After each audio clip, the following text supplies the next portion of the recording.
গত সোমবার 14 জুলাই 2025 তারিখে গণপ্রজাতন্ত্রী বাংলাদেশ সরকারের স্বরাষ্ট্র মন্ত্রণালয়ের দায়িত্ব নিয়োজিত মাননীয় স্বরাষ্ট্র উপদেষ্টা লেফটেন্যান্ট জেনারেল মোহাম্মদ জাহাঙ্গীর আলম চৌধুরী এবং সম্মানিত মহাপরিচালক বর্ডার গার্ড বাংলাদেশ কক্সবাজার পরিদর্শনে আসেন।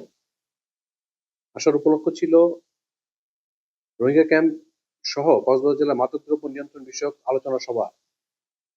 উক্ত আলোচনা সভায় আমাদের মাননীয় স্বরাষ্ট্র উপদেষ্টা অভিব্যক্ত করেন যে বর্তমান প্রেক্ষাপটে কিছু কিছু সন্ত্রাসী গোষ্ঠী দেশে আইন শৃঙ্খলা অবনতি করার জন্য দেশের বিভিন্ন স্থানে মাদক চোরাচালান, গুম, খুন, অপহরণ সহ নানাবিধ অনৈতিক কর্মকাণ্ডে লিপ্ত হচ্ছে।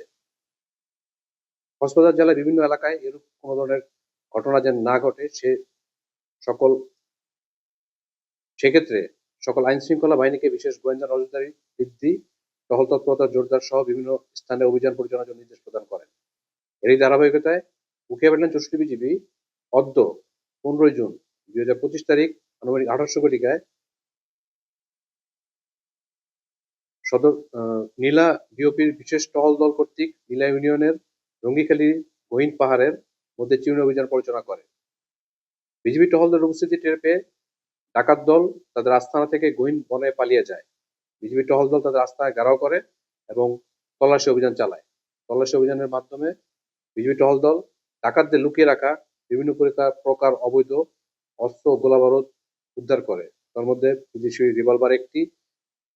রিভলভারের গুলি 21টি, একনলা গাদা বন্দুক, লং ব্যারেল 1টি, বন্দুকের ছড়া গুলি 3 রাউন্ড ও খালি খোসা 5টি, এলজি গান 1টি, পিস্তল 1 শুটার 1টি, রাইফেলের গুলি 14টি,